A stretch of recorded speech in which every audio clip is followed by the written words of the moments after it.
Bu Medi Catherine, selamat pagi. Selamat pagi Pak Rudi.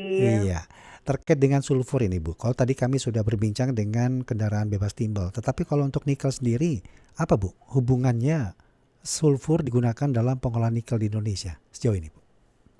Oke, terima kasih. Jadi kalau sulfur asid itu adalah salah satu bahan kimia untuk pencampuran dalam proses produksi HPAL. HPAL itu apa? High pressure acid leaching, pengolahan nikel untuk menjadi bahan baku baterai Mhm. menuju ke mixed hydroxide precipitate. Itu jadi bahan dasar baterai ya.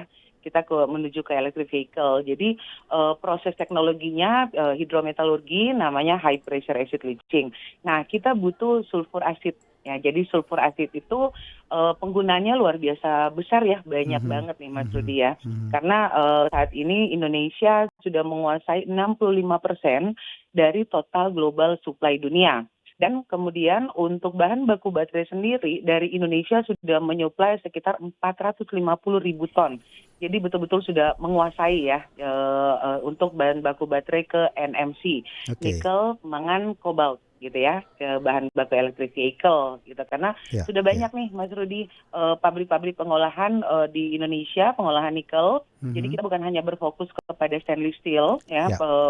bahan baku stainless steel yaitu nickel pick iron sampai ferronikel bahkan nickel matte sampai ke stainless steel, tapi ada teknologi baru lagi sejak tahun 2022 Indonesia sudah memiliki yang namanya high pressure acid leaching mengolah biji nikel menjadi bahan baku baterai.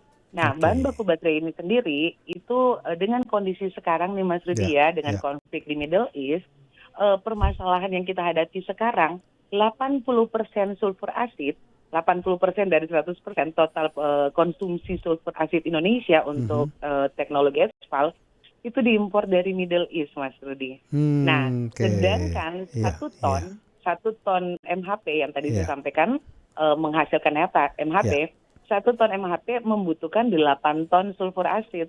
Nah, artinya kalau kondisi konflik Middle East Baik. ini nggak jelas nih kapan nih selesai, wah kita juga berdampak Oke, Bu. karena gini, sulfur asid itu juga kan dibutuhkan untuk fertilizer ya, ke Mhm. agriculture sama plantation, Ya, untuk pupuk ya juga kan? itu ya. Mhm. Untuk pupuk juga. Ya, Nah sekarang kita beradu nih, kalaupun ada di rebutan Indonesia, deh itu Bu ya. mau nggak mau, ya pasti kan pemerintah prioritasi ke public service Pupuk. dulu dong, bukan ke industri. Nah kita Iya, struggle, iya. Tapi waduh gini Bu nggak Medi, bisa sebenarnya produksi. kita kan punya Hmm, kilang, sementara sulfur itu ya, kan dari sisa produksi kilang minyak ini Bu. ya, Ya, ya. itu nggak cukup Bu ya untuk memenuhi kebutuhan dari Enggak, pabrik nikel dan pupuk enggak, kita. enggak.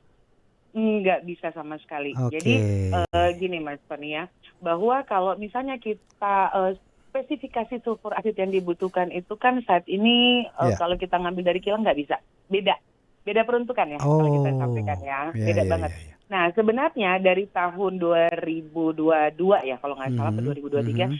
Mas Rudi pernah dengar ya Freeport ingin membangun apa namanya sulfur asid juga di Gresik.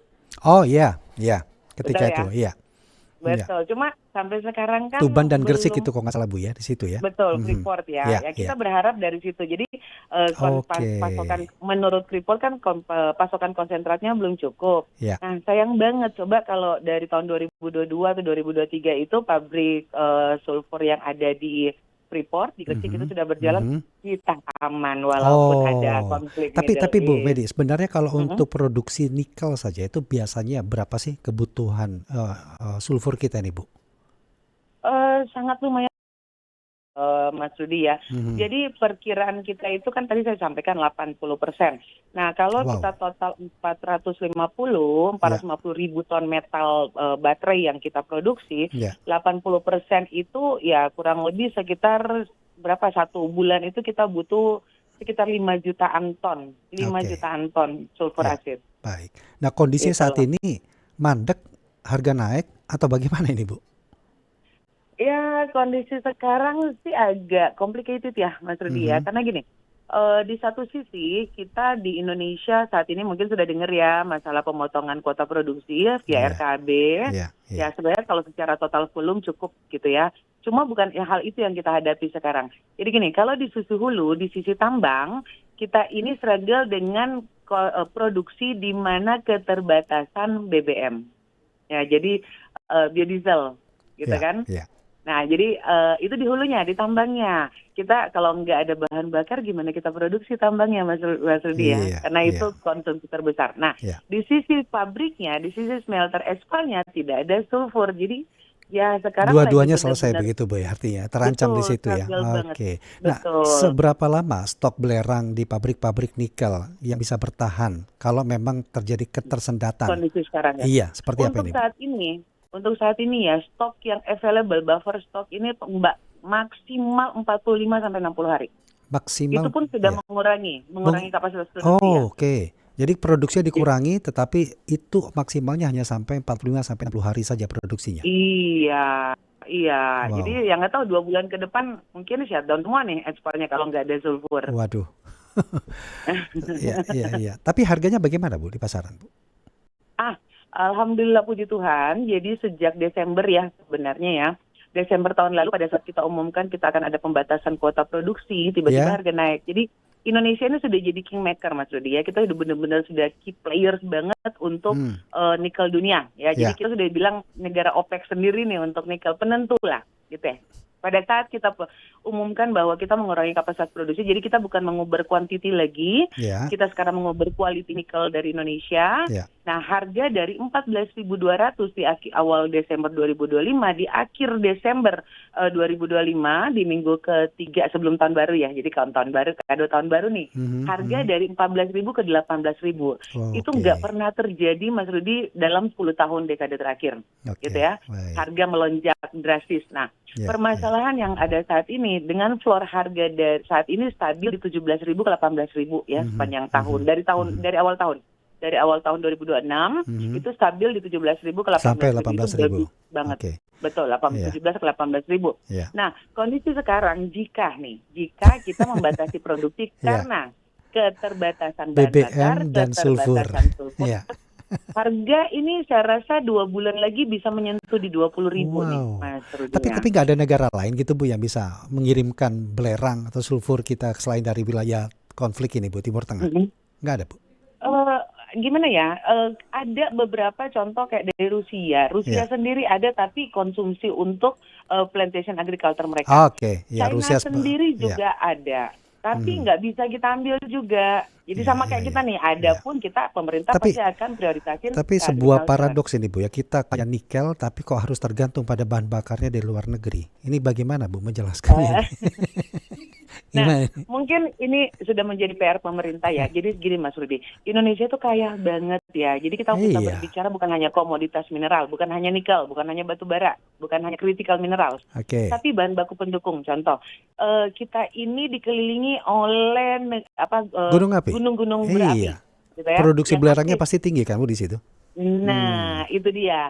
Artinya kita sudah punya bahan bakunya, Ya. tinggal bagaimana pemerintah mengengage teknologi dari Oke. luar untuk mengolah bahan baku kita, sulfur kita sendiri, gitu Baik. loh. Sayang kan? Kalau saya Bu sebagai masyarakat khawatirnya ada Mhm. nggak Bu imbas resiko harga barang-barang lain yang ikut naik karena masalah logistik ini Bu? Oh pasti dong Mas, Waduh. pasti banget gitu. Itu udah Oke. pasti, itu akan ada dampak gitu ya. Mhm, Jadi mhm. pembatasan produksi kita berbicara dari satu sektor. Saya Ya. bicara dari sektor nikel aja, gitu Ya. kan? Ya. Kenapa? Karena yang tadi di awal dulu deh, kita di hulu saja sudah mulai ada keterbatasan bahan bakar, ya kan? Mhm. Nah kalau Ya. kita keterbatasan bahan bakar, pekerjanya nggak bisa kerja ya Mas ya. Ada dampak ya. Jadi kita lihat efek Ya. domino Produksi nih. itu pasti kena Bu di Efek situ. Iya. Mhm. Iya, Ya. produksi menurun, Ya. di mana konsumsi juga naik. Jadi walaupun ada nih Mas, misalnya bahan bakar harganya sudah 100.000 deh per liter misalnya, masalahnya ada nggak? Nggak ada barang Nggak kan ada barang ya? nanti. Nah, Sekali ada mahal sama itu Bu. sulfur juga. Betul, sulfur juga ada beberapa barang ekspor berebutan, harga berapapun Iya. diambil Iya. karena keterbatasan, Iya. gitu loh Mas. Oke. Dan itu dampak ekonomi, domino efeknya Ya. keliling Mas ke masyarakat Baik. sekitar, Iya. gitu loh, daerah sekitar. Baik. Bu Medi singkat. Gitu. Apa berarti pesan Ibu apa yang harus dilakukan pemerintah agar industri berjalan, imbas karena Heeh. logistik terhambat ini tidak terkena ke masyarakat juga tentunya Bu. Silakan. Sebenarnya gini, pemerintah itu saat ini sudah harus menyikapi kondisi sekarang karena kan perang bukan dari kita ya, Iya. bukan pemicu juga bukan kita kena dampak gitulah. Cuma dengan keterbatasan teknologi yang ada, pemerintah sudah harus pintar bukan hanya mencari investasi. Jadi bukan hanya keliling kita mencari investasi, tapi kita keliling mencari teknologi untuk mengolah bahan baku Indonesia. Mhm. Bahan baku kita luar biasa kaya gitu ya. Artinya pada saat kita membangun satu industri, misalnya industri nikel, apa sih kebutuhan sampingannya, supportingnya? Nah, supportingnya adalah misalnya ya tadi sulfur. Kita punya bahan baku nggak untuk sulfur ini? Nah, kita undang teknologinya, ya dong. Sehingga pada saat kita udah punya package bahwa kita punya bahan baku utama, kita punya bahan baku pendukung untuk mensupport industri kita mengundang teknologi sehingga segala sesuatu itu kita dari hulu ke hilir gitu loh. Jadi kita nggak ketergantungan impor lagi. Nah Oke. sekarang kan pemerintah juga sempat bilang bahwa untuk bahan bakar kita aman karena untuk industri tambang kita punya B50. B50 itu dari mana Mas Rudi? Biodiesel B50 Iya, itu iya. dari sawit. Iya. Nah sekarang balik lagi, sawit produksinya bagaimana? Satu, tidak ada pupuk. Kedua, Ya. tidak ada Iya, BBM untuk BBM. produksi Akhirnya sawit. menghambat juga di Muter situ ya, terus Bu, ya? muter. Oke, baik. Betul, gitu loh. Baik, Ibu. Teknologi sih kalau saya Iya. bilang. Menarik sekali nih, Bu, perbincangannya menambah wawasan buat kita semua ternyata. Terima kasih banyak ya, Bu Medi, untuk waktunya sudah berbincang Terima pagi hari kasih ini. Mas Sehat selalu, Rudi. selamat Selamat beraktivitas, Ibu. pagi, Iya. sehat-sehat.